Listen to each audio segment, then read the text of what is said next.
The rusty red sands of Mars stretched out before Dr. Lina Nakamura as she knelt to brush dust away from her latest find. The Japanese archaeologist had spent months excavating the ancient alien ruins, but this was her most intriguing discovery yet. "What do you make of these glyphs?" she asked her assistant, Thomas Novak. The Czech researcher shook his head in wonderment. "I've never seen anything like it," Novak replied, carefully photographing the intricate symbols etched into the weathered stone. "It's no language on record." Nakamura traced her fingers over the cryptic message, her heart racing with excitement and trepidation.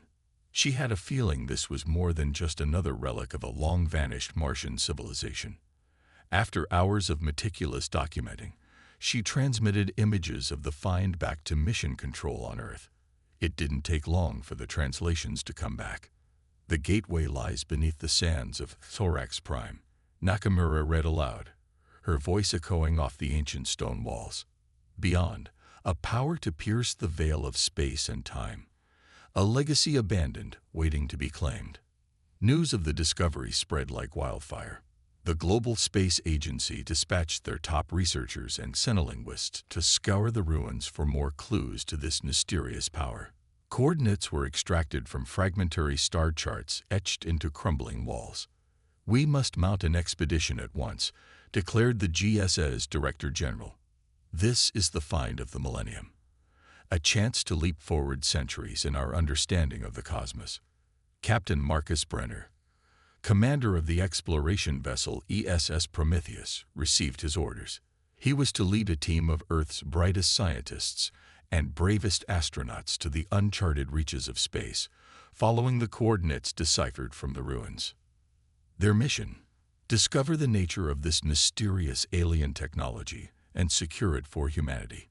The potential benefits: unlimited clean energy, faster than light travel, quantum leaps in computing, seemed almost too incredible to contemplate.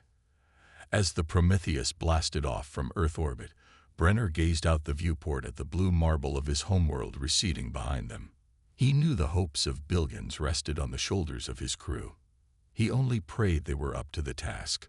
Streaking past the ringed jewel of Saturn, the ship made the jump to warp speed, exotic matter engines tearing a hole through the fabric of spacetime. The stars stretched into glowing lines as they hurtled into the unknown. Captain's log, Terran date 23.07/2411. "We have entered the Thorax system after 2 weeks of warp flight. Still no signs of the alien technology mentioned in the Martian ruins, but long-range scans have detected something intriguing on the 4th planet." Captain Brenner paused his log entry as the bridge doors swished open. Dr. Nakamura and her science team hurried in, their faces alive with nervous energy. "Report," Brenner said crisply, swiveling his chair to face them. Dr. Kenji Sakai, the lead astrophysicist, brought up a holographic star map. "We've localized the anomalous readings to an asteroid in close orbit around Thorax 4. The projection zoomed in to show a pitted rock a few kilometers wide. Spectral analysis shows exotic metallurgy and energy emissions. This could be it, Captain." Brenner stroked his chin thoughtfully. "Prepare an away team. I want eyes on this thing up close." As the Prometheus approached the asteroid, a flurry of activity erupted in the launch bay. Engineers prepped a shuttlecraft as the away team suited up. Dr. Nakamura double-checked her equipment before clambering into the bucket seat next to Brenner. The oval pod detached from the main ship and glided toward the tumbling rock. Deft inputs from the pilot set them down in a relatively flat plane amidst jutting spires of stone.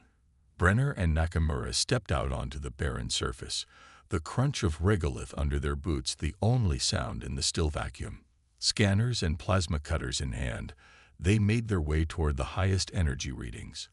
Rounding an outcropping, they stopped short.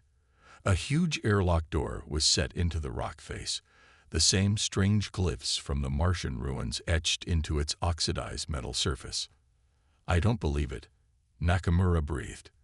"A whole alien base, hidden inside the asteroid." It took hours of cutting and hacking to bypass the ancient locking mechanisms. As the door finally ground open, Stale air rushed out to meet them. Emergency lights flickered on, bathing alien corridors in ghostly orange hues.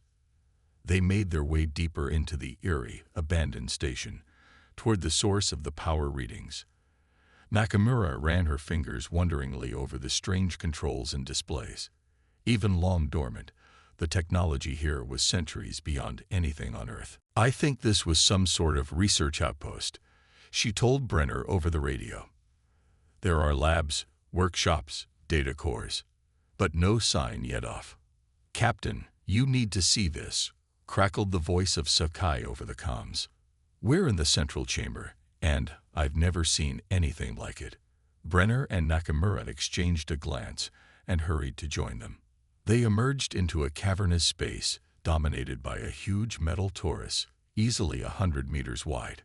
Conduits and cables radiated out from it like the spokes of a cosmic wheel. Sakai was already taking readings, his eyes wide. "The energy signature is astonishing. Sir, I think this device is what the Martian glyphs referred to. Some kind of advanced propulsion system, beyond anything." His voice trailed off as new contacts suddenly sprang up on their suit displays. A chorus of alarms erupted over the radio.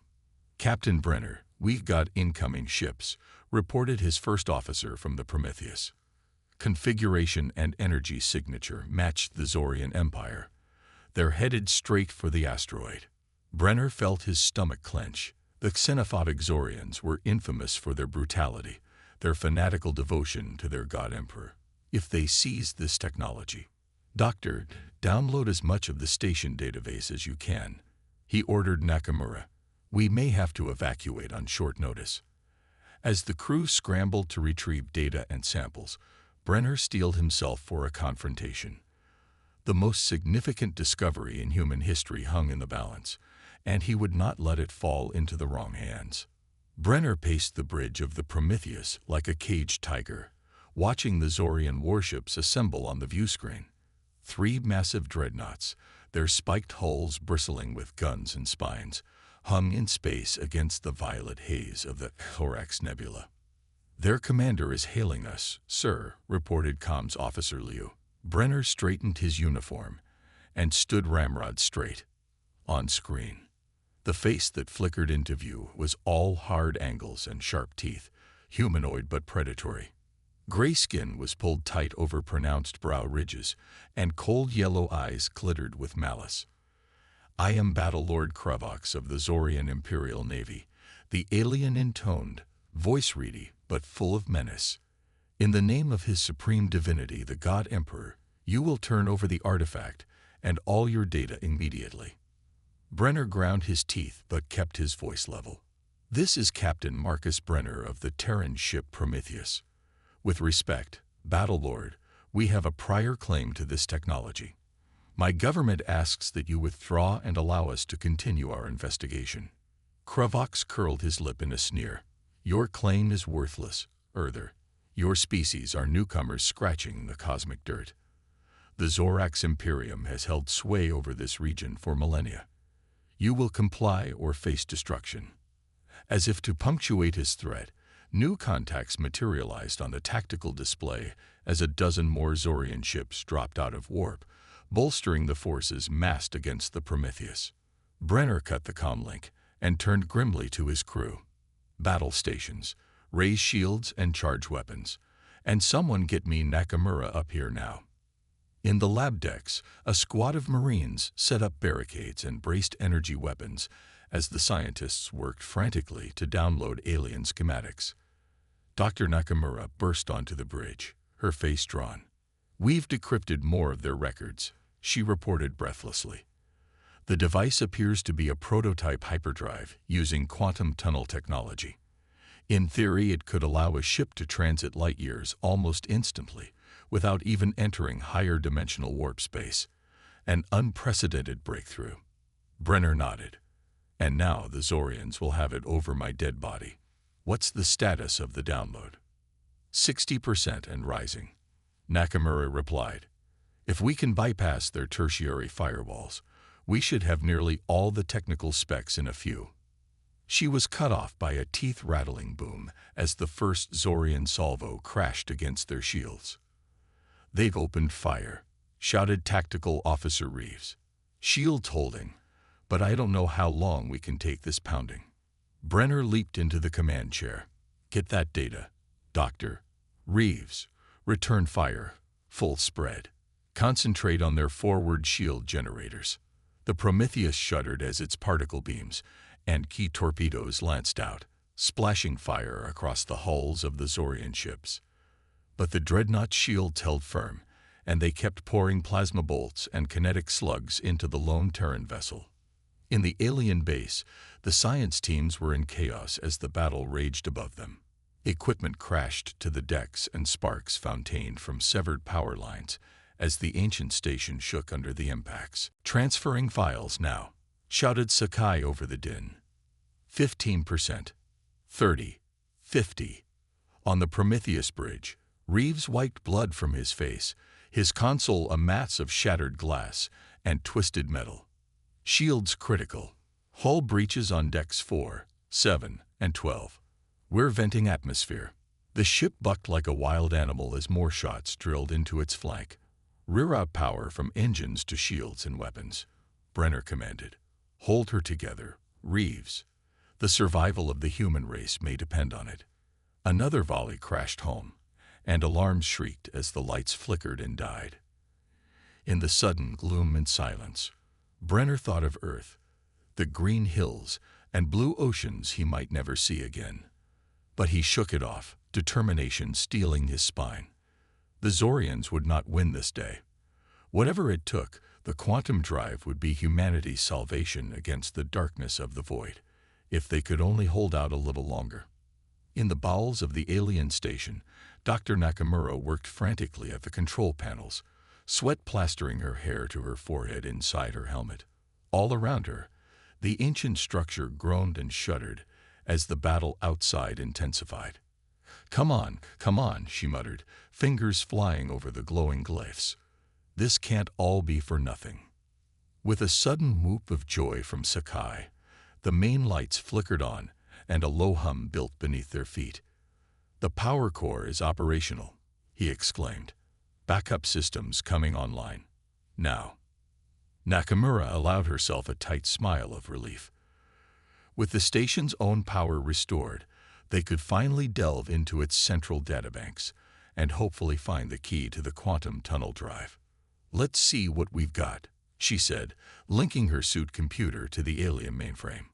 Reams of data scrolled past, the scientists' translation software struggling to keep pace. Schematics, equations, technical specifications, a treasure trove of advanced knowledge. But as Nakamura pored over the files, her heart sank. The blueprints were incomplete, the theoretical models full of gaps and inconsistencies. It was like trying to assemble a puzzle with half the pieces missing. "We need to access the prototype itself," she decided. "Sakai, Novak, with me. The rest of you, keep combing the data for anything we've missed." The three researchers made their way through the labyrinthine corridors to the central chamber housing the immense torus of the quantum drive. Up close, it was even more impressive, a marvel of exotic matter weave and higher dimensional engineering. But their scans confirmed Nakamura's fears. The drive was damaged, its delicate Casimir effect inductors cracked, and its singularity containment fields degraded. Repairing it would be a monumental task even if they had the full specifications. "We'll have to improvise," Nakamura said, rolling up her sleeves. "Novak, see if you can reroute power from the station's reactor to supplement the drive's own core. Sakai, run a quantum waveform analysis on the Alcubierre manifold. I want to know exactly how warped the spacetime geometry is." For hours they labored, making painstaking adjustments and fluid patch repairs, consulting their fragmentary data and arguing over equations.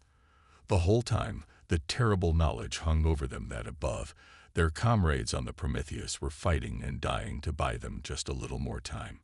Finally, Nakamura stood back from the jury-rigged monstrosity, wiping coolant and grime from her faceplate. I think that's it. We'll need to run some simulations, triple-check the stabilizer settings, but it might work. Sakai shook his head in wonderment. I never imagined I'd be debugging an alien star drive, he mused. I feel like Zephram Cochrane tinkering with the Phoenix. Novak looked up from where he was splicing a makeshift conduit. Yeah, well, let's just hope our test flight goes a bit smoother than first contact did. Their nervous laughter was cut short by a tremendous boom from above. The entire station rocked, ancient girders twisting and screeching. A section of the ceiling collapsed in a shower of sparks and shrapnel, nearly crushing Sakai.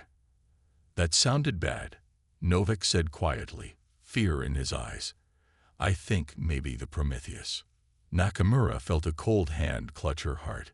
Every second they delayed could mean more lives lost on their escort ship. It was now or never. She hailed the Prometheus on emergency comms.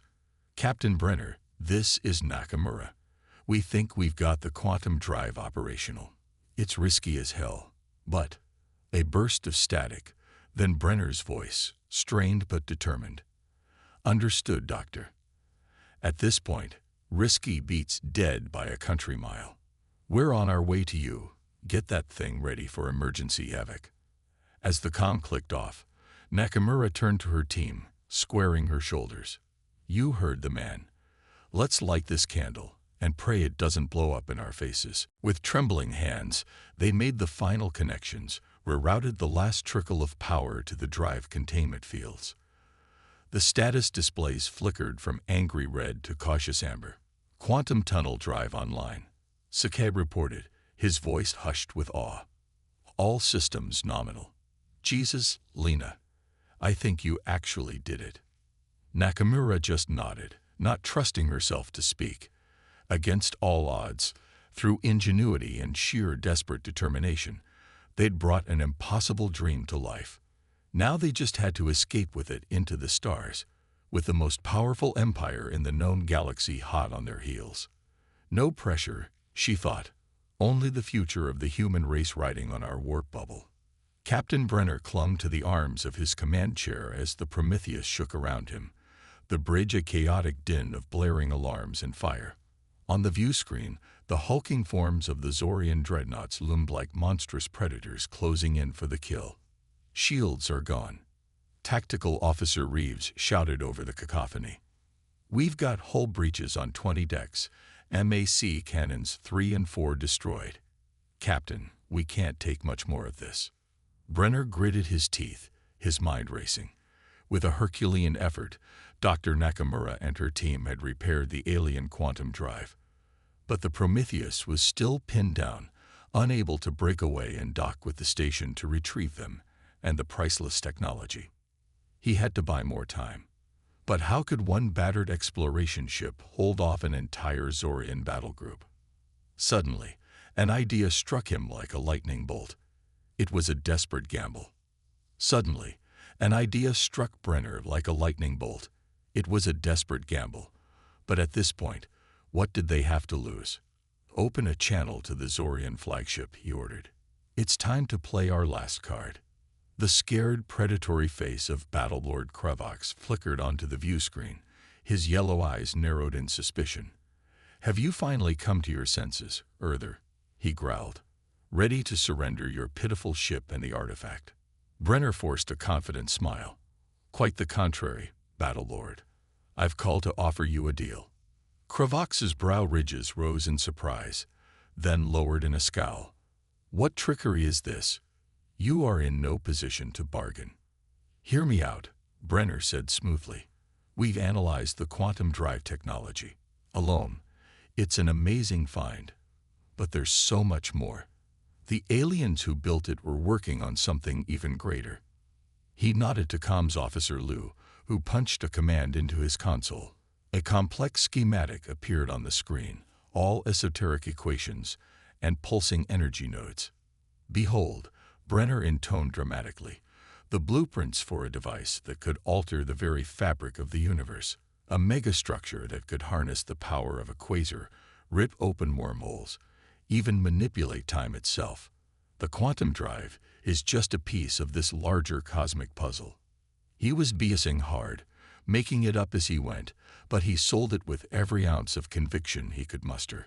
Imagine the power it would grant the Zorian Empire. Instant travel, unlimited energy, perhaps even immortality for your god emperor. A literal deus ex machina. On the screen, Kravox's eyes widened with naked greed and ambition. Brenner could practically see the gears turning in his alien brain, the visions of conquest and glory. And you would simply give us this knowledge? The Battle Lord asked skeptically. Out of the goodness of your hearts. Brenner spread his hands disarmingly. I'm a pragmatist, Kravox. I know when I'm outgunned. All I ask is that you allow my crew and researchers to evacuate safely to the alien base. In return, I'll transmit the full blueprints and data to your ship's computers.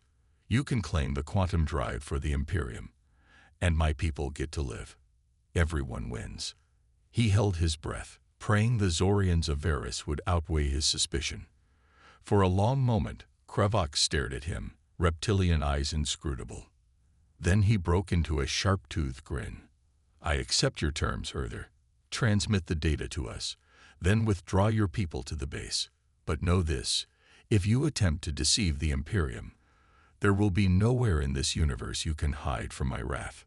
The view screen went dark, and Brenner slumped back in his chair, heart pounding. Around him, the bridge crew stared in disbelief. Sir, you're not actually going to give them the blueprints? Reeves asked incredulously. Brenner managed a tired smile. Oh, I'll transmit something to them, all right.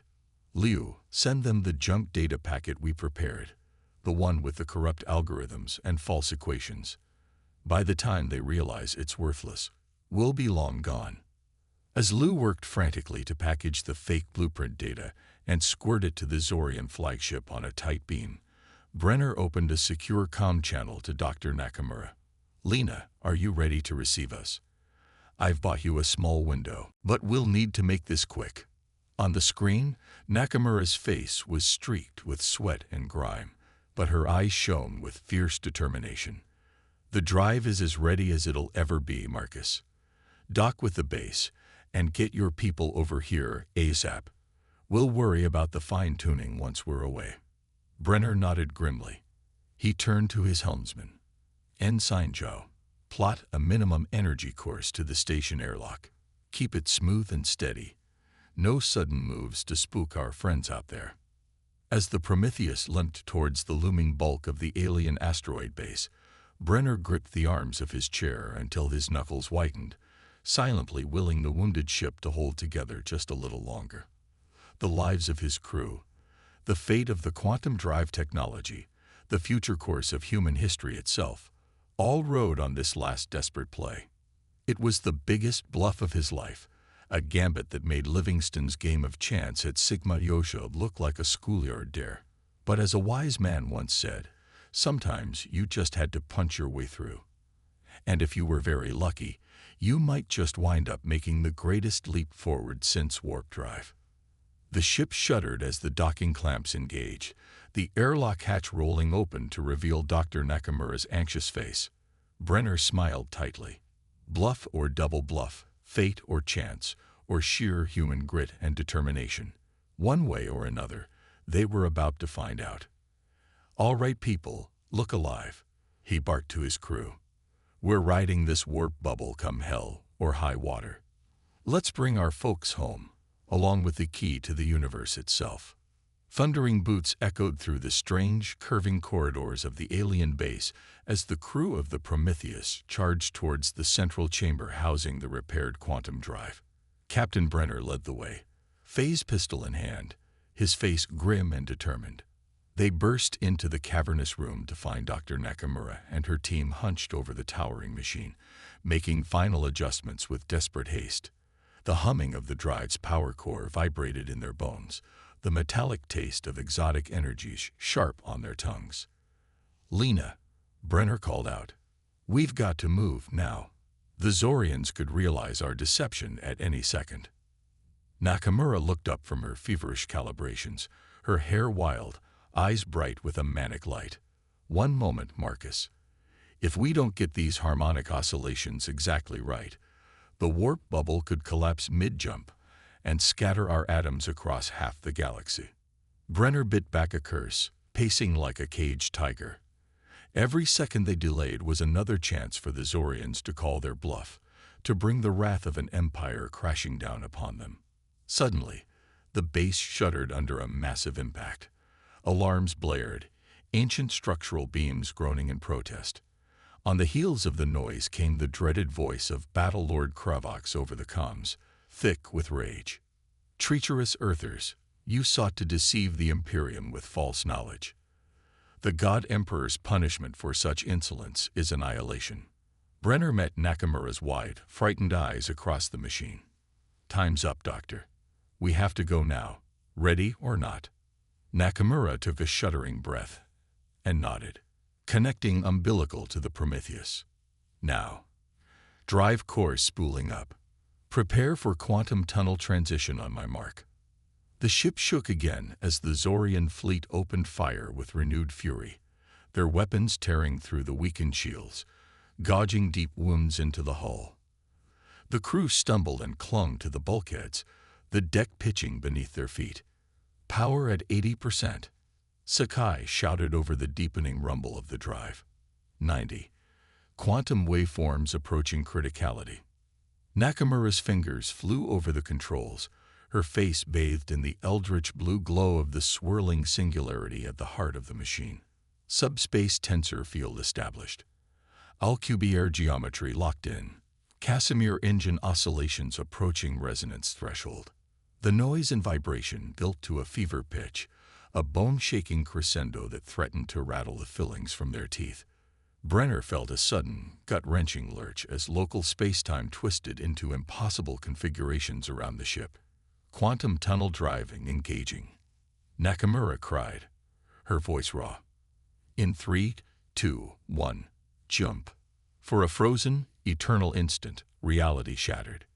The universe folded in on itself, turned inside out in a kaleidoscope of impossible colors and shapes. Brenner felt his mind buckle, his senses rebel as the laws of physics took a holiday. And then, between one blink and the next, they were through. The Prometheus hung in the starry deep. The alien base vanished as if it never was. No sign of the Zorian battle fleet, no wreckage, no residual energy signatures, just the void and the glorious wash of unfamiliar constellations. A cheer went up from the crew, half disbelieving laughter and backslapping camaraderie. They had done it, not just survived, but escaped with the most revolutionary technology the galaxy had ever seen. A blow struck for humanity, for freedom against tyranny. But Brenner held up a hand for silence, his eyes fixed on the view screen. For there, slowly revolving against the star-spangled blackness, was a sight that stole the breath from every throat, a vision of awe and limitless possibility. It was a nebula, but not just any interstellar cloud of dust and gas.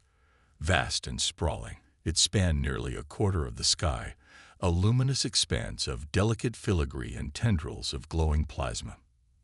In its center, vast energies seethed and roiled, the magnetic fields of 1,000,000 stars painting the void in unearthly colors.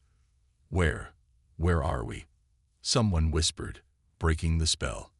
Dr. Nakamura stepped up beside Brenner, her face radiant with wonder and dawning comprehension. 15,000 light-years from Earth, she breathed. "Captain, I think we just crossed half the galaxy in a single jump. More than that, look at those energy readings. That nebula. It's a stellar nursery beyond anything we've ever seen. There could be 1,000,000 worlds being born in there right now." Brenner felt something swell in his chest, a fierce and joyous pride. They had not just struck a blow against the Zorians today, he realized. They had opened up the universe for humanity. 1,000,000 new frontiers to explore, 1,000 civilizations to contact, an infinity of wonders to discover. The key to it all lay in the impossible geometry of the quantum drive, the product of human ingenuity and grit, and sheer stubborn refusal to accept limits.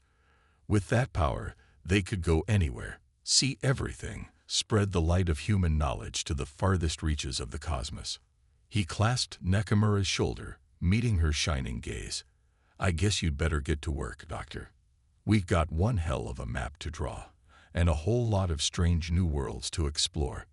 She grinned back at him, fierce and bright as any star. "I thought you'd never ask, Captain. Let's see what's out there." And with that, the Prometheus, vessel now not just of exploration, but of destiny, turned its bow towards the glorious light of the sprawling nebula and the infinite possibilities beyond, engines thrumming with the promise of a future without limit. A new age had dawned, a quantum leap into a wider universe, and Earth would never be the same. The end.